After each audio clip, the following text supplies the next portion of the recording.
Up to part 4 now. I'm gonna have to slice and dice this baby. That's it. I'm not putting up 4 parts to a single video. At least we're getting longer, and I don't know what happens. The stupid video, it's recording. Then I guess the computer freezes up a little bit, and it just stops recording at some point, and I don't know what the hell it is. Anyway, I was talking about TNA. They're still in business somehow. I was saying a competent company would have cleaned house years ago. TNA is owned by Panda Energy, and a lot of people joke that it has to be for tax purposes. That's the only reason they keep TNA around. They can write them off as a loss. Because anyone else who owns this would have owned a wrestling company.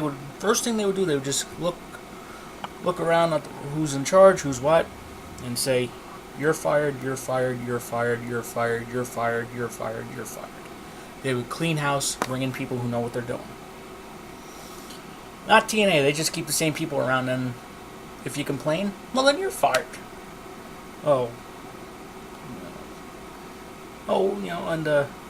Don't get started about how they treat women. TNA's women who have been proven to be their highest drawers, real ratings-wise. It is appalling what they do to women. They treat them like crap. They pay them next to nothing.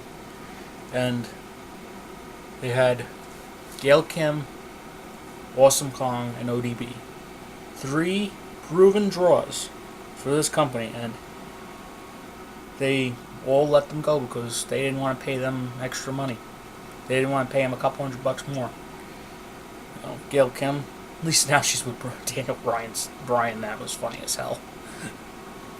But I miss ODB. She's great. The hell with the haters. I love ODB. She is just great.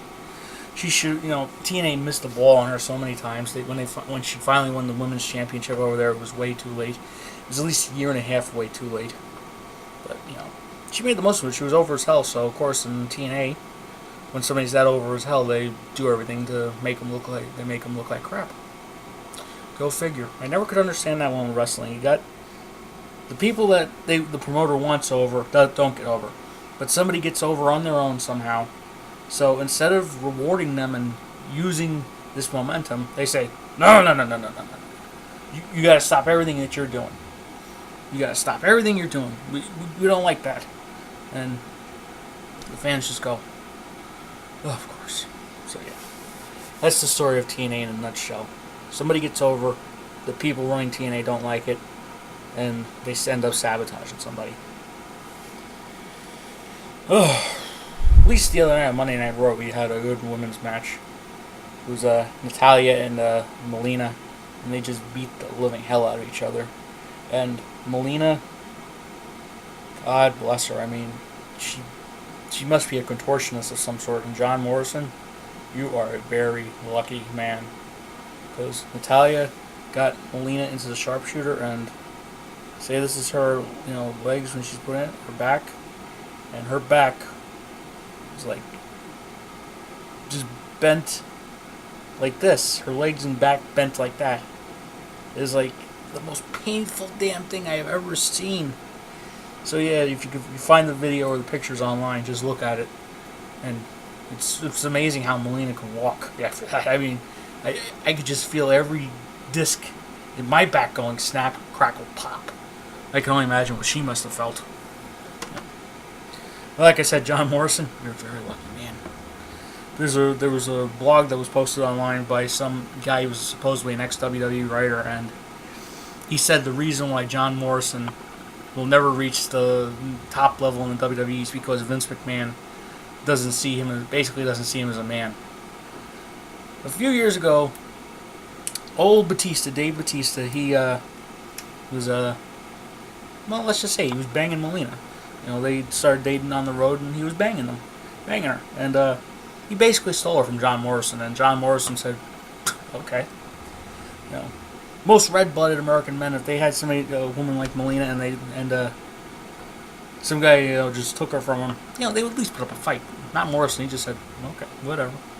So because of that, Vince McMahon apparently doesn't see John Morrison as a man, and he doesn't see him as somebody who would win in a real fight. Therefore, he can't possibly be the WWE champion.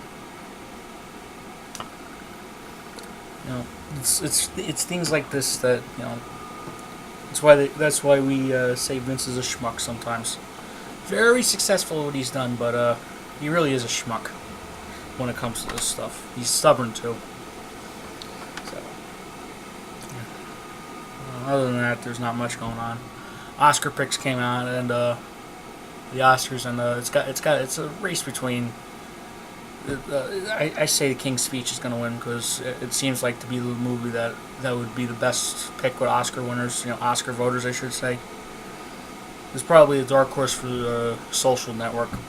I gotta still see it, but I still don't think that a movie based on Facebook can be that great. I mean, people talk about the Social Network like it's this generation's Godfather or something. Yeah, it might be good, but it can't possibly be that good. There was that chick from The Sweet Life, Brenda Song. She's in that movie. Apparently, she's in the Social Network, and apparently Zuckerberg's supposed to bang her or something. I don't know. So, fans of London Tipton, who she plays on The Sweet Life, should definitely check out the Social Network, if not just for that. But yeah, I can't imagine the Social Network being that great of a movie. True Grit, great movie. Social Network, it's just one of those years where I guess everyone thinks